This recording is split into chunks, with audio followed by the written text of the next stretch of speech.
There's a well-known saying in advertising that says this: content is king. Man, there's a lot of content in the world that we live in today. In fact, right now, that's exactly what I'm doing. I'm creating content. The content that I'm creating is for a purpose. It's for people to listen, to hear what it is that I have to say, to then do something with it in their lives. And it's based very clearly on a goal and focus that I have, coming from a worldview that is contingent upon my belief system and the way that I've been raised and the experiences that I've had, which is the way that everything happens. Content is king. There's a lot of content. We are watching all sorts of content. In fact, it's a battle for content in our world today to see who can put out the best stuff. And man, is it good. There are a lot of great places doing it. There are a lot of phenomenal individuals, very talented and gifted, putting out a lot of content. And yet they're coming with the same perspective and view that I am, and that they have a worldview, they have a perspective, they have a life that they've lived, they have experiences that they've gone through that has determined what it is that they're doing with their content. Which is why there's a continuation to that phrase. Content is king, but context is God. See, everything has a context. You can't put out content with something behind it, a place that you've been, a situation you've experienced, a lifestyle that you've led, and a worldview that you have. Context is God. Content is king. It rules. It's got to be really good. But everything that's put out there has something behind it. One of the things I've noticed with a lot of our content today is it's coming from different times and different places throughout the world. A lot of it's coming from a specific individual, Martin Luther King Jr., who lived in a very specific context.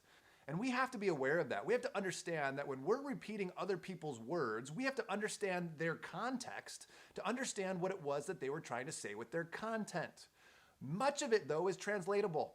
What Martin Luther King Jr. said is very translatable today, but we have to understand his context. And one of the major things we have to understand about his context is this. He was a pastor.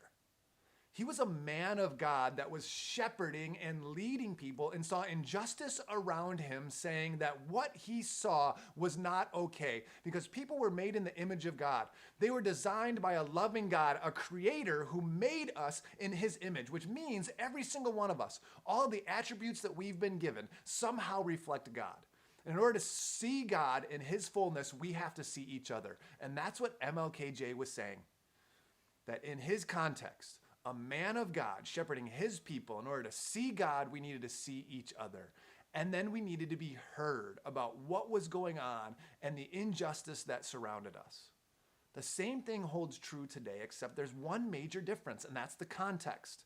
The context of the words that are being spoken today is not coming from the church. Our main speakers are not pastors. They're not coming with the context of a loving God who made us in his image, who wants to provide each of us a life on this earth that reflects the glory that he has to be lived out in its fullness right here. And so when we look at the world around us, we're trying to speak into it with MLKJ's words without his context. We can't do that. But we can take his words for our context today and understand that the content is still important. It's still the same. One of the phrases that's been flying around from Martin Luther King Jr. is the fact that you cannot overcome evil with evil. You cannot push out evil with evil. Only light can push out darkness. You know what the context of that passage is? It's Paul. Paul, who was the greatest of all disciples, the greatest evangelist in the world, was living in a day where the Romans were ruling the world. And they were doing it in an oppressive fashion. They were doing it in a way where they were keeping people down, specifically the Christians. And the context of what Paul is saying is in Romans chapter 12, verses 17 through 21. And he says these words, "Do not repay anyone evil for evil. Be careful to do what is right in the eyes of everyone. If it is possible, as far as it depends on you, live at peace with everyone. Do not take revenge, my dear friends, but leave room for God's wrath. For it is written, 'It is mine to avenge. I will repay,' says the Lord. On the contrary, if your enemy is hungry, feed him. If he is thirsty, give him something to drink. In doing this, you will heap burning coals on his head. Do not be overcome by evil, but overcome evil with good." See, Martin Luther King Jr. took the words of Paul from a context where people were being oppressed, and he put them into his day and said, it's not okay. And yet his message was, do not overcome evil with evil, but overcome evil with good. Only light can push out darkness. Well, those words, that content, is the exact same thing for us today, just a different context. We live in a world where people are being oppressed. Their voices need to be heard. We need to listen. We need to be people that understand. Maybe we've never experienced it. Our context may be completely different, but we have to know it. We have to hear it. We then have to speak out about it once we, to the best of our abilities, try to understand it. And that holds true for everybody. You need to know my context to understand my words. I need to know your context to understand your words. And once we do, we can then have a conversation. And then, as I hear the words of Paul, and I think about the context that we live in today, I shouldn't repay anyone evil for evil, but I should be careful to do what is right in the eyes of everyone.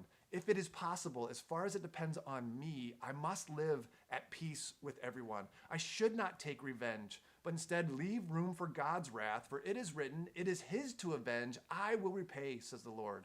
On the contrary, if my enemy is hungry, I must feed him. If he is thirsty, I must give him something to drink. In doing so, I will heap burning coals on his head. I must not be someone overcome by evil, but instead, I will overcome evil with good. I hope that all of us can take that content and make it applicable to our lives and then do something with it. Regardless of where we come from, regardless of who we are, regardless of where we're at, that we can be people of peace, that we can be people not overcome by evil, but people that overcome evil with good. And that content, that can hold on for a lifetime. That can be passed on for generations. That is not dependent upon the context because it is always true. Let's live it out. Let's be a people of peace, love our enemies, care for our neighbors, and overcome evil with good. And then see what happens. I guarantee if we all did that, our world would truly change. Have a great day. See you tomorrow.